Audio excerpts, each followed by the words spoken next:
Welcome back, Mr. Clerk. Oh, yeah, thank you. I did struggle in to get here tonight. Thanks, Ron. Yeah, we're live. Okay, I'd like to call the Budget Review Committee to order. It's December 5th, 2017, and we're in the Aldermanic Chamber, and it is 7:01 p.m. Would the clerk please call the roll? Roll. Richard A. Dowd. Present. Alderman at Large Laurie Wilshire. Here. Alderman at Large Brian S. McCarthy. Present. Alderman at Large Michael B. O'Brien. Present. Sean McGinnis, I am here. Ken Siegel. Alderman Ken Siegel appears to be absent. Anyone else in attendance? Alderman Tenzin. Alderman Tennant. And Corporate Attorney Steve Bolton is also present. I think And the the mayor mayor's was here. around here The somewhere. mayor's right there. Okay. Alderman Shoneman has a family obligation this evening and is unable to attend. I have not heard from Alderman Siegel. So the first item on the agenda is public comment. Would anyone like to address the Budget Committee? Please come up to the microphone and state your name and address for the record. Hi, my name is Timothy DeWeingart. I live at 15 April Drive. I'm also the president of the Communications Union at National Police. I just wanted to take a moment to talk to you about the contract that's up for review tonight.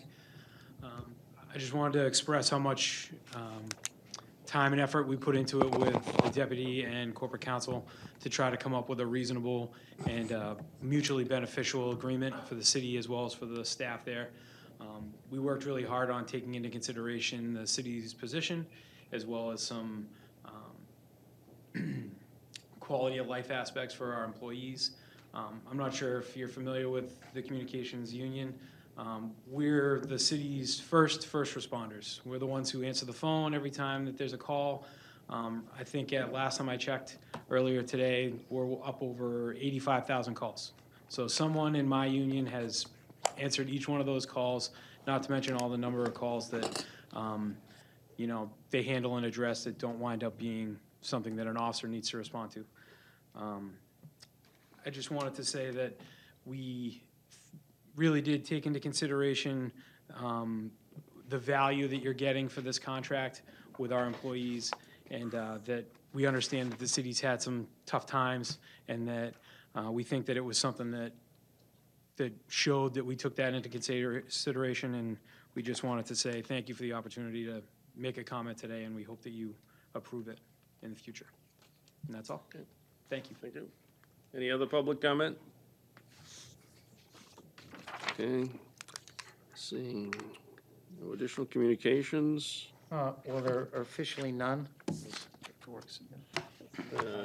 The handouts. Yeah, should we mention those? Sure. Yeah, well, there's two communications from Mayor Donchis that have been presented to the chairman. One is agreement between the City of Nashua and Revive Recovery, Inc., and then a handout, opioid crisis fact sheet. I'd like to make a motion to accept and place these on file. Motion is to accept the communications as read and place on file. Any objections? Seeing none, all in favor signify by saying aye. Aye. Opposed? Motion carries. Okay, unfinished business. There is none. Okay.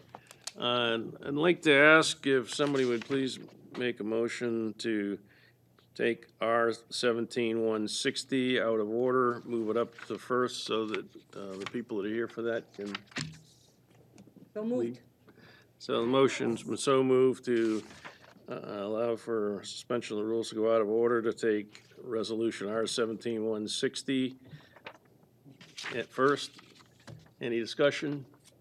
Seeing none, all in favor signify by saying aye. Aye. Opposed? Motion carries. Mayor?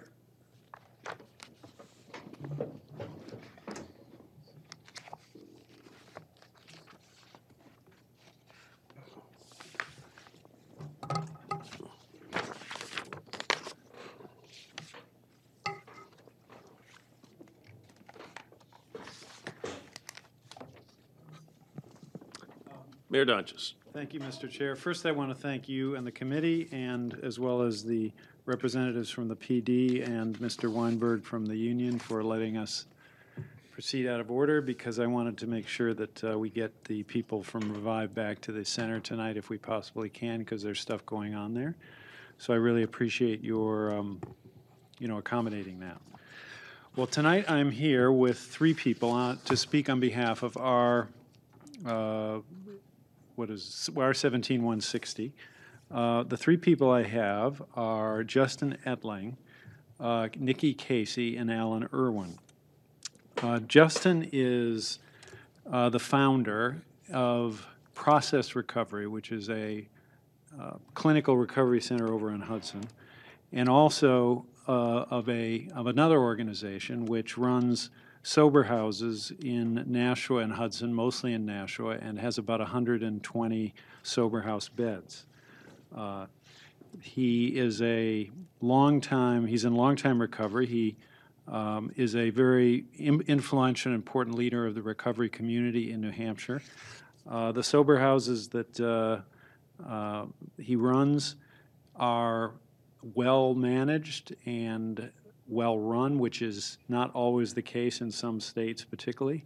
The people are required to follow a very disciplined lifestyle so that, and if they do slip into a relapse, they can no longer live in the sober houses until they achieve sobriety again. And I'll let him tell you a little bit about himself in a couple of minutes. Nikki Casey is in charge of Revive Recovery, which is at 263 Main Street. It is a nonprofit organization which is affiliated with Process Recovery and the other organizations that Justin runs. And Alan Irwin is a recovery coach at Revive, has been there for a little period of time. The Revive has been open since officially a couple of months, but really opened back in the summertime. And their goal and their mission at Revive is to help people in recovery to stay there. Now, what we're proposing here, and let me set the context by referring you to the opioid fact sheet. So we are running the Safe Stations program, and on November 17th, we celebrated the one-year anniversary. And this fact sheet was issued shortly after the one-year anniversary. I think it's through November 27th or 28th, back from November 17th of the prior year. And you can see from this that about 1,200 and some people have reported to one of our fire stations as part of the Safe Stations program. And our firefighters are doing a great job in taking people in doing the initial interviews, in showing concern and care for those who are looking for help. And then Harbor Homes and the Partnership for Successful Living are doing a very outstanding job of responding to each and every call. They, on average, and the times are actually going down, but on average they are getting to a fire station within about 10 minutes, regardless of where that fire station is. And then the person who is seeking help is taken either to the shelter on Maple Street, if it's in off hours, or during open hours over at 45 High Street, they're taken to that facility. Many of those people enter the respite beds where they have chemical detox. Others go into more different recovery programs, but all get referred into a recovery program or recovery approach which is suited to their particular needs. But what we are, and as a result of, we think, the Safe Stations program and many of the efforts being made across the community, the number of OD calls, those responded to by the fire department, which has been responding medically to OD calls, for a long, long time. But the number of OD calls in the last 12 months is down 24% or 25% from the year before. But we still know that we have a community that is significantly impacted by the opioid crisis. Many kids in school have family members, have friends who are involved with the dangerous drugs, fentanyl, heroin, and other things, and are struggling with addiction. And in addition, you talk to anecdotally to the Boys Club, Boys and Girls Club, or Girls Inc., the kids there, many have close exposure to people that are unfortunately involved with an addictive substance. And we just feel the impact across the community. So we need to improve, if we can, our response to the opioid crisis. I think we've done a good job so far, but we need to, I think, step it up, in my opinion, and improve our response. And an area where we need to strengthen our response is in the area of recovery coaching. So what happens is when someone comes off a treatment program after entering safe stations, say they go to Harbor Homes and they go into intensive outpatient, or let's say they go to the inpatient facility Keystone Hall that Harbor Homes runs. When they get out of, say, the inpatient program, there is no one there to help them with all of the decisions that they need to make to get back to a productive life. Where to live, who not to stay, how to make the car payment, who to stay away from, all of the decisions that they have to make on a daily basis. Sometimes they're just, okay, the 28 days is over, there's nothing further that we at Keystone can do because we only run an inpatient program.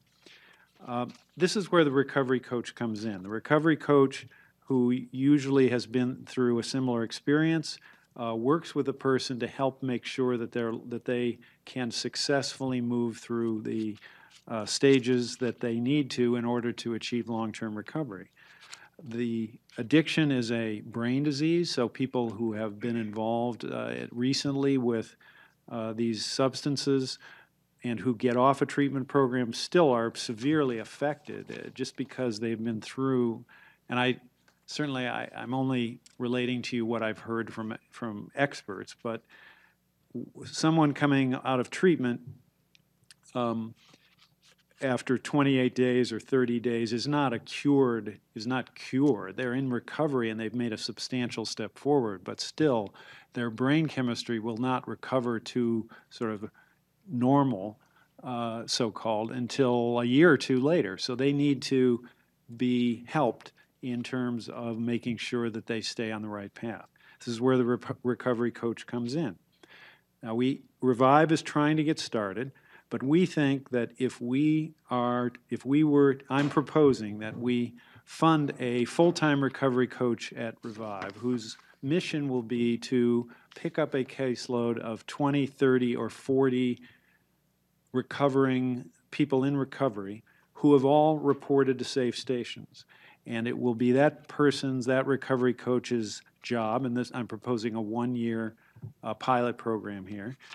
It will be that person's job to work with the recovery coach, work with the person in recovery, help them through, serve as their mentor, and then report back to the city on a monthly basis regarding the number of people who've been served and are being served, the number of people who are still in recovery at 30, at 60, at 90, at various points in their recovery process, how many people have relapsed, how many people have disappeared, so that we can develop at least with respect to a finite group of people that have reported to safe stations, we can report to a broader audience, to our community, and to funding sources outside Nashua regarding the success and results which we are having with a single full-time recovery coach.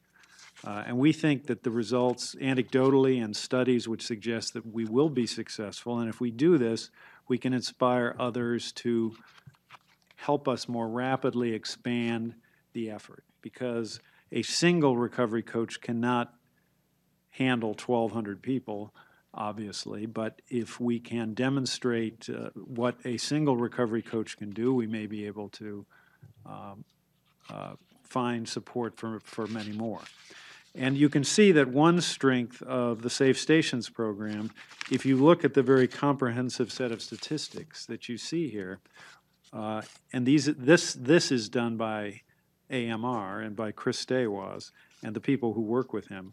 But if you look through this gives you a very comprehensive understanding of who's coming in, how many repeats there are, what fire stations they come from, what communities, how old the people are, all kinds of statistics that help to understand the effect that the Safe Stations program is having. And we hope to duplicate this kind of thing with the recovery coach to begin to show, rather than just, we think recovery coaching helps people recover, show in detail how many people have been helped, how many people have relapsed and all that. So we think that we can really move our response to the opioid crisis a big step forward if we proceed with Revive on a one-year grant, a one-year trial, a one-year pilot for a cost of $42,000. Now, I've spoken a little longer than I had hoped, but I was hoping that you could meet and at least briefly hear from each of the people I brought forward. First, Justin, who is, I said, in long-term recovery. He's related to his very impressive and inspiring story to me a number of times, and he, runs Process Recovery, and I think can give you a little bit of insight into what his organizations are trying to achieve. I want to thank you all for all your time. My name is Justin Etling. Like he said, I'm the CEO of the Process Recovery Center. I also own Rise Above Sober Living, and I'm the vice chair on the board for Revive. So very involved in the recovery community. I actually got clean and sober on Palm Street, November 25th, 1997.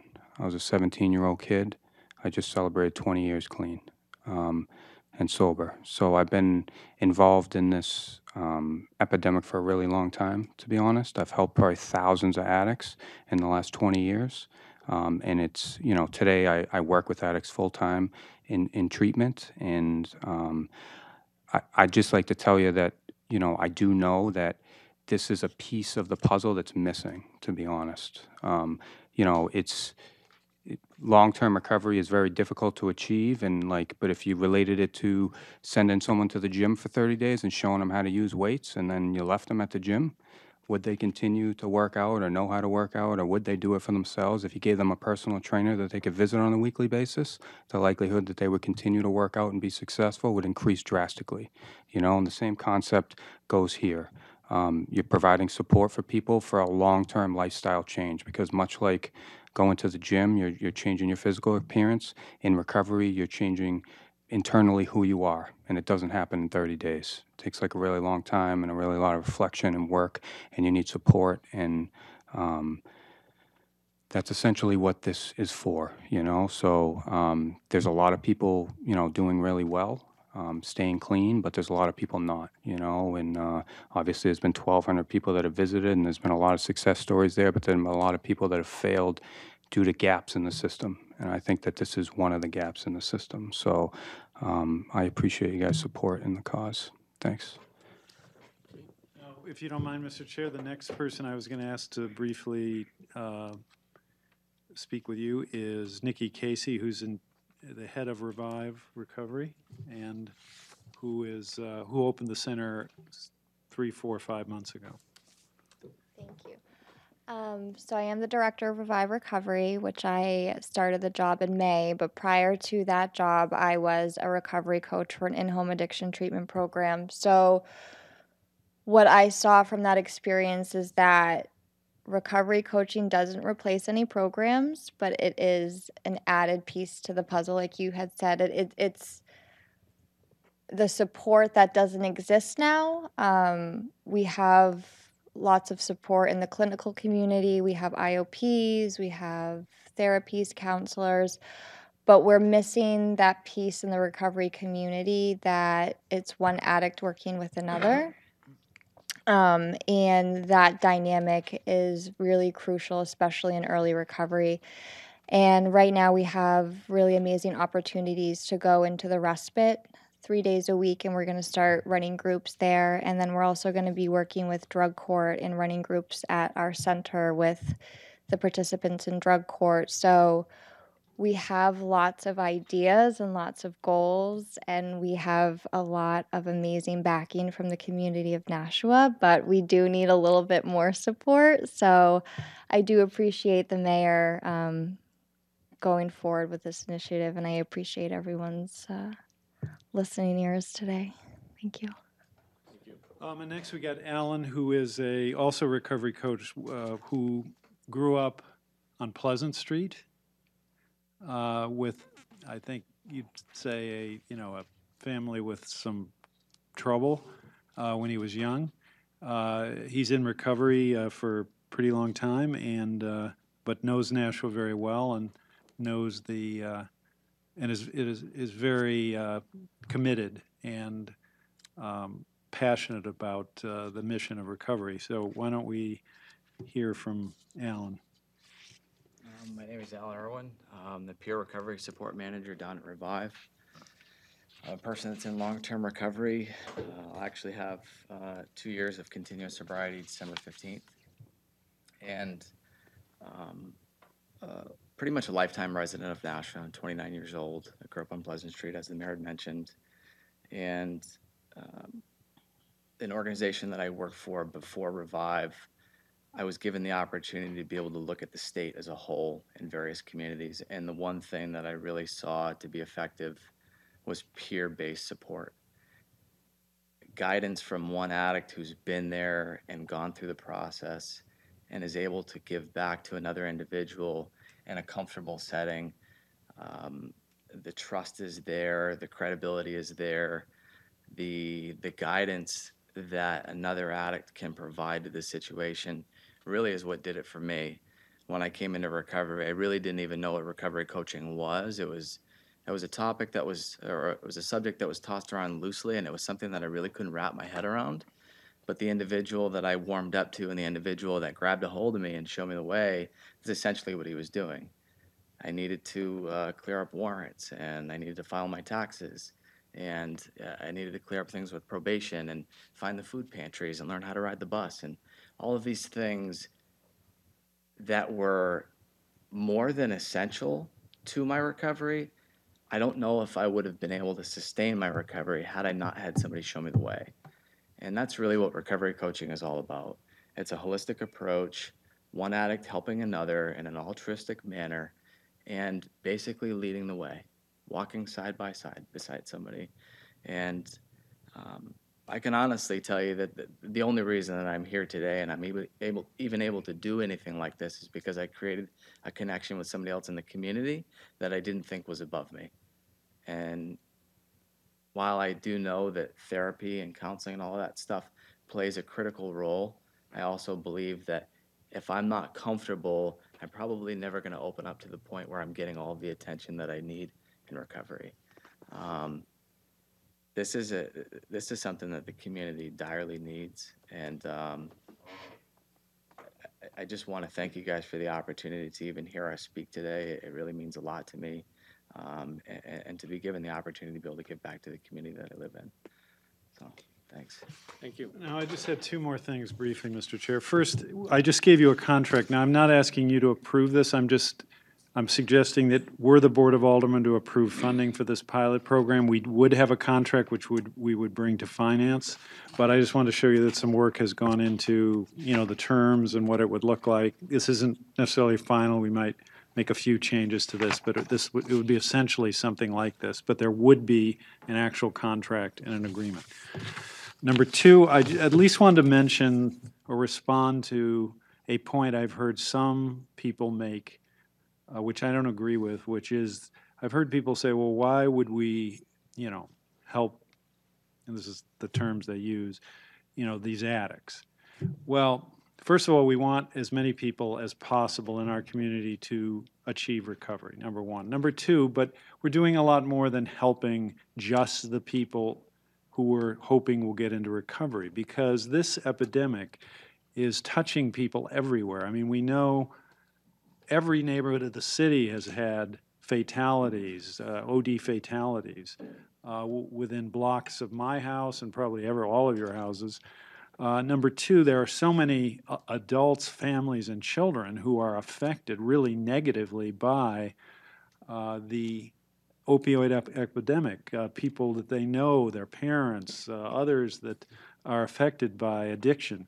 And therefore, if we can shrink the problem, not only do we help the people who need to get into recovery, but we also positively affect many, many other people in the community, and we reduce a lot of social problems. So it's yes to help people get into recovery, but it's also to help the community transcend the epidemic that has affected us and many other communities around the United States. So we're all available for questions, and I wanted to thank you for your attention. Thank you. Any questions for any of the panel? I have a question. Alderman Tenza? Thank you. We're funding one recovery coach potentially with this grant. For Revive Recovery, how many recovery coaches do you think you would need or you would be able to use to adequately help all the folks who are coming through the center? I think it's like the chicken before the egg. So people aren't going to come to the center unless it exists, and we don't exist unless people come. So it's kind of being built together. Does that make sense? So we won't serve people until we get bigger, and people won't come until we get bigger. So it's being built kind of organically within the community. So in theory, if we were able to get every recovery coach we needed for the city of Nashua, 20, 30 of them maybe. But go ahead. Which isn't unrealistic. There's an Just organization. When you speak for the people that are transcribing this, please state your name. Sure, I apologize. Justin Etling.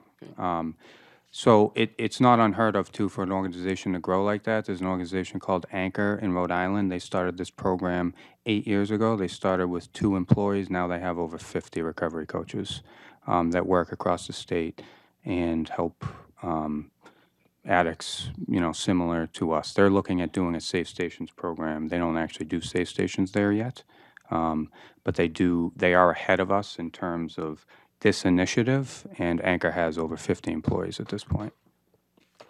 I would add this, that one reason that it seems that this makes sense is that if you look at the statistics, you will see that we are getting more repeat people coming back. People who've tried to achieve recovery haven't, and they come back to Safe Stations. So the number of people who are coming back more than once has increased in the last few months. It's not a big surprise. The people in the recovery community have told me that the average person takes at least 3 times to achieve final full-term or long-term recovery. But in answer to your question, if we have 800 or 900 unduplicated people that are in Safe Stations, if a caseload is, just to deal with those people, if a caseload is, say, 30, you might need 20 or 30 recovery coaches to serve everyone that has ever shown up at Safe Stations. All set? Yes, thank you. Any other questions? Alderman O'Brien. Thank you, Mr. Chairman. Through the chair, probably to the mayor would be the question. I am so behind this.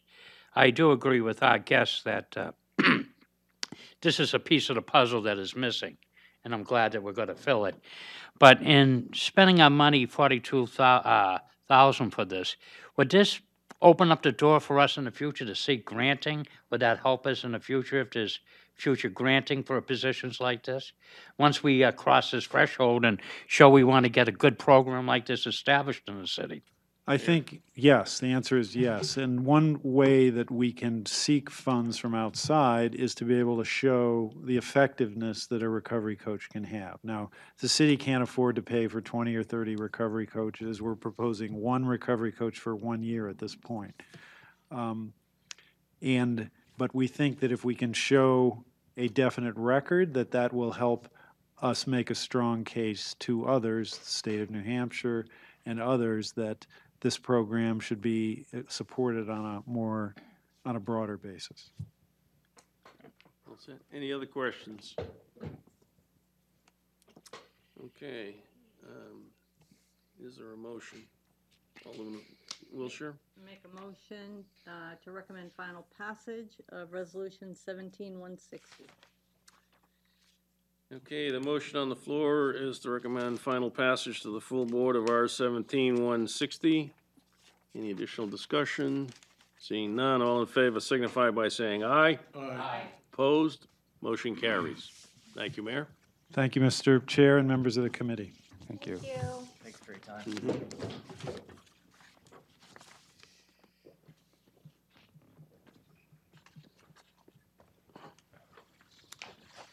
Okay, returning to the regular order.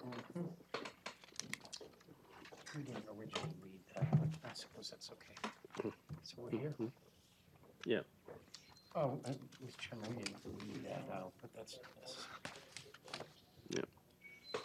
We have new business, Resolution R-17-144, approving the cost items of a collective bargaining agreement between the Nashville Board of Police Commissioners and the Teamsters Local 633 from July 1, 2017 through June 30th, 2020, and authorizing a related transfer of $15,428.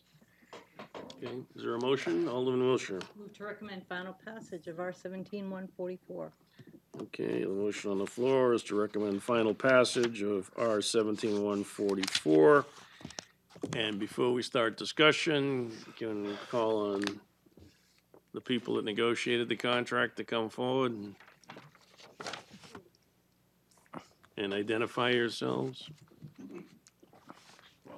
Mr. Chairman, I guess I can start. I was involved with this, Corporation Counsel Steve Bolton. And here tonight are the other two people who chiefly negotiated the contract, Nashville Police Deputy Chief Michael Carignan and their business manager, Karen Smith. And if there are any questions, we'll all do our best to answer them. Well, just for the viewing audience, can you just, so we're taking 144 first, can you just relate what the group is involved in, how many people are in it, and then we can probably discuss any of the changes to the contract? These are civilian employees of the police department. The records people, the clerks and secretarial type people who do those sort of duties, a few other positions that don't fit well into any individual category. And they're going to get modest salary increases for fiscal year 18, 1%, fiscal year 19, 1.5%, and fiscal year 20, 2%. And that's in keeping. In fact, it's somewhat less than some of the other contracts that have been negotiated. Okay. Discussion? Alderman O'Brien? I do have a question through the chair to corporate counsel, if I may. As you know, the state is currently working on the decennial commission with the retirement board, and I see in this contract we have reflected what a part-time employee is and expressed 35 hours on that, and I'm hearing rumors of 32 may even be bounced upon in the state, and how would that counteract with the state and the municipal end of it? Well, we're talking two different things, right? Currently, if someone works more than 32 hours, they have to be, per week, they have to be in the New Hampshire retirement system. And if that's what happens, they're in, and a proper deduction is made from their pay, and the city pays its percentage into the retirement system. And if they stay long enough, they are eligible to collect a pension at the time of retirement, and there are formulas that provide for that. Someone who is collecting a pension cannot be employed by an agency whose employees have to be within the New Hampshire retirement system, and that's the 32-hour per week cutoff. If someone works 35 hours per week, whether we call that full-time, whether we call it part-time, they have to be in the retirement system. You cannot be in the retirement system while at the same time you're collecting a pension in the retirement system. So if someone's working more than 32 hours, they're in the retirement system, cannot be collecting a pension. And that's the cutoff. And our contract, this collective bargaining agreement, just defines what we are going to pay people, what they want to do as far as being in, let me say, the retirement system's rules will not affect us in terms of how we pay people pursuant to this collective bargaining agreement. They're two different things. Thank you. Any other questions? Just for the people at home, there are 28 people in this bargaining unit, and the average over the 3 years is about $100 a month per person, so it's not really a huge increase in pay. And I think that anyone involved with the police department is doing a sterling job right now. And as we just were awarded one of the safe cities, I want to congratulate the deputy chief and the entire department for making us so. And these people are part of that. So, any other questions? Seeing none. Motion on the floor is to recommend final passage of R 17-144. All those in favor signify by saying aye. Aye. Opposed? Motion carries.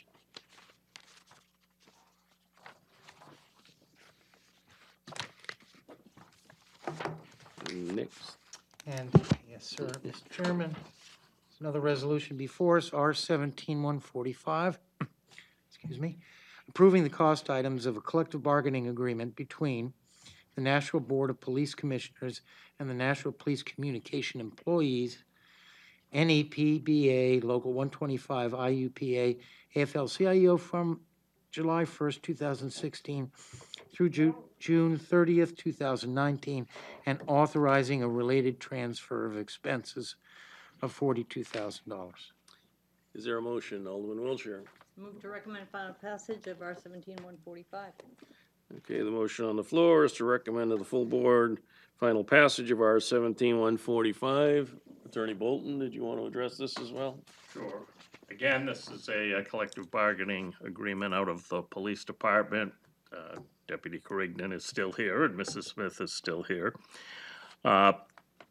This is the group that answers the phone and then dispatches the police officers to the scene or takes other appropriate action in response to the calls into the police department. This contract covers fiscal years 17, 18, and 19, 21 employees, and the salary increases they are getting are 2%, 1%, and 2%, which again is in keeping with what other bargaining units have gotten.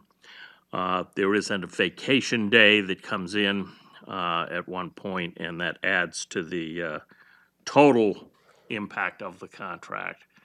Or actually it's a personal day, I think, but whatever it is, that makes the total slightly higher, but in any event, a bargain for what we receive.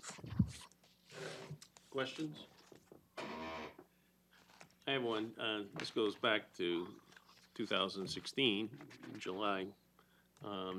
I assume that the money's to cover the year and a half are in escrow? Yes, sir, they are. Okay.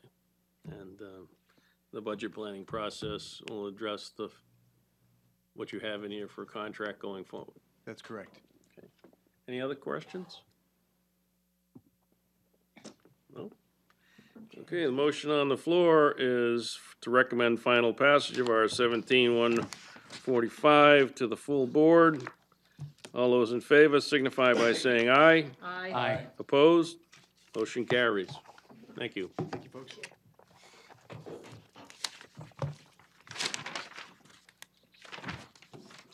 New business ordinances. There is one item tabled in committee. No, that's new Oh, business. there are ordinance. none, I'm sorry, Mr. Chairman. Okay. Tabled in committee, is there anything anybody wants to take from the table? Seeing none, okay. General discussion? No? Public comment, not likely, there's no public. Remarks by the alderman? Seeing none, we don't need a non-public, do I hear a motion? Alderman Wilshire? Move to adjourn. Motion is to adjourn. All in favor signify by saying aye. Aye. All those opposed say no, nay. And the motion is approved, and we're adjourned at 7:42.